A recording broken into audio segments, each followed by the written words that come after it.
The history of what is today the Philippines started with the arrival of its first humans. It is believed they used rafts or boats around 60,000 years ago, with groups of diverse people settling in the archipelago. Some of these groups started to develop and expand into bigger settlements, and in the next thousands of years, they evolved into what some scholars believe to be considered early states. Austronesians and afterwards speakers of the Malayo-Polynesian languages began to arrive in successive waves beginning about 4000 BC. According to the existing evidence, a jade culture existed on these lands, starting with the Neolithic era. By 1000 BC, it is believed that the inhabitants of the archipelago had developed into four distinct kinds of people: tribal groups, warrior societies, the petty plutocracy, and the harbor civilizations. Also important to note is the fact that the metallurgy reached the archipelago due to trade with India. Around 300 to 700 AD, the seafaring people of the islands began to trade with the Indianized kingdoms in the Malay archipelago and the nearby East Asian principalities, adopting influences from both Buddhism and Hinduism.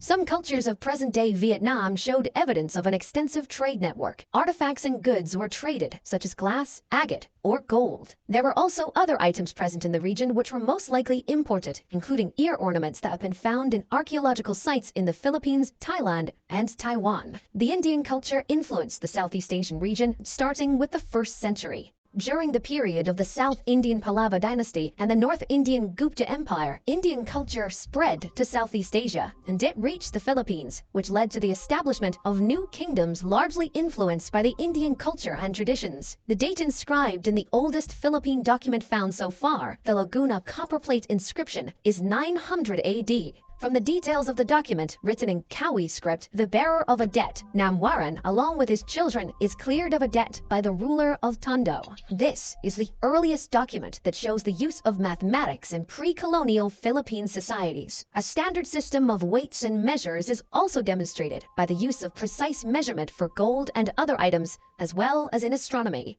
From the various Sanskrit terms and titles seen in the document, the culture and society of the Manila Bay were that of Hindu Old Malay amalgamation, similar to the cultures of Java, Peninsular Malaysia, and Sumatra at the time. In the years leading up to 1000, there were already several maritime societies existing in the islands, but there was no unifying political state encompassing the entire Philippine archipelago. Instead, the region was divided into numerous semi-autonomous city-states under the rule of the plutocracy, while a number of states existed alongside the highland societies. These smaller structures alternated between being part of or being influenced by larger Asian empires like Maya Pahit.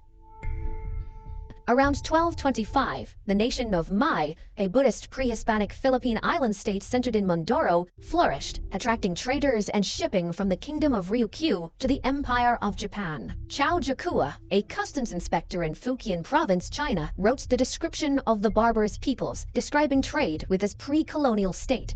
Its people were noted for their honesty in trade.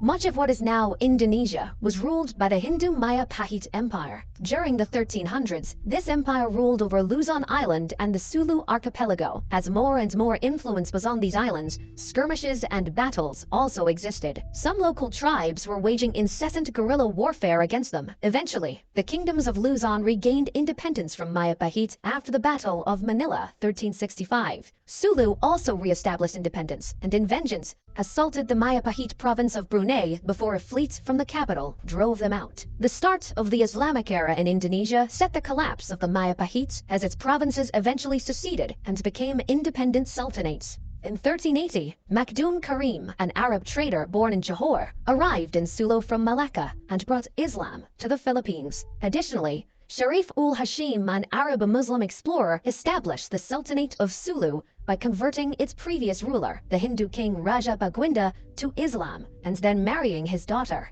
The Sultanate of Maguindanao rose to prominence at the end of the 15th century. Meanwhile, the religion was introduced to the area by Muslim missionaries and traders from the Middle East, Indian, and Malay regions who propagated Islam to Sulu and Maguindanao. As before, when Buddhist and Hindu cultures influenced the archipelago, the same case happened with the Muslim culture. Upon the secession of Brunei from the Majapahit Empire, they imported the Arab emir from Mecca, Sharif Ali, and became an independent sultanate. The new religion started to grow roots in the Philippines through conquest and conversion of local leaders in the next decades. Moreover, Islam was further strengthened by the arrival to the Philippines of traders and proselytizers from Malaysia and Indonesia. In 1521, the Spanish reached the archipelago through the expedition around the world led by Portuguese-born Spanish explorer Ferdinand Magellan.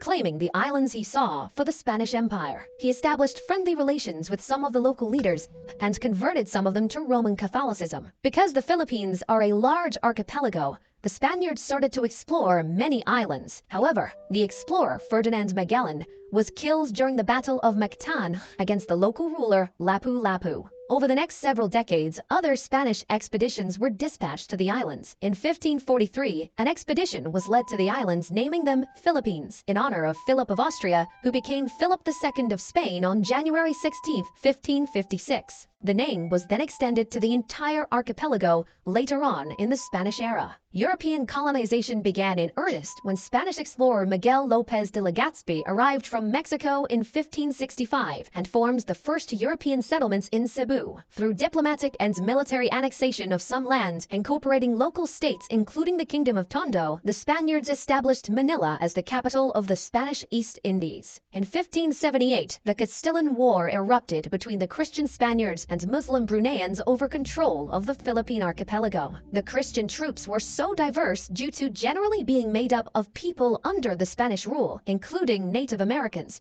namely Aztecs, Mayans, and Incans, who were gathered and sent from Mexico and South America to be led by Spanish officers that had worked together with native Filipinos in military campaigns across Southeast Asia. The Muslim side was also very diverse though. They were supported by the Ottoman Empire, with their troops consisting of Malay warriors and expeditionary forces sent by the Ottomans, which included mainly Turks, Egyptians, Swahilis, Somalis, Indians, and others. The conflict ended with a status quo antebellum. Just 20 years after the conquest of Luzon, remarkable progress existed in the work of colonization of the islands and the spread of Christianity. A cathedral was built in the city of Manila with an episcopal palace. Other monasteries and churches were built across islands, and more people started to convert to Christianity. Furthermore, Spanish and Mexican families settled in the new lands, creating stronger communities. Much of the archipelago came under Spanish rule, creating the first unified political structure known as the Philippines. Spanish colonial rule saw the introduction of Christianity, the code of law, and the oldest modern university in Asia. The Philippines was ruled by the Mexico-based Viceroyalty of New Spain, and after, the colony was directly governed by Spain. Many of the local people revolted in the next centuries due to some abuses made by the Spanish authorities. Their rule ended after the American-Spanish War at the end of the 19th century in 1898. The Philippines became a territory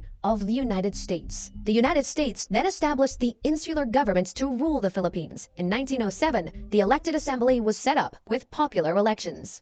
The U.S. promised independence in the Jones Act to the country, and the Philippine Commonwealth was established in 1935 as a 10-year interim step period to full independence. But before gaining total freedom, in 1942, during World War II, the Philippines was occupied by Japanese forces. By 1945, the U.S. liberated the Philippines, and the Treaty of Manila in 1946 established an independent Philippine Republic. The period of their independence was marked by internal skirmishes and a smaller period of dictatorship, but also huge progress and development, with Manuel Roxas becoming the first president of the Independent Republic of the Philippines. The United States seceded its sovereignty over the Philippines on July 4, 1946, as scheduled. However, the Philippine economy remained highly dependent on United States markets. Roxas died suddenly of a heart attack in April 1948, and the Vice President Elpidio Quirino ruled the country until 1953. Some communist partisans existed in the islands, but were defeated in the 50s.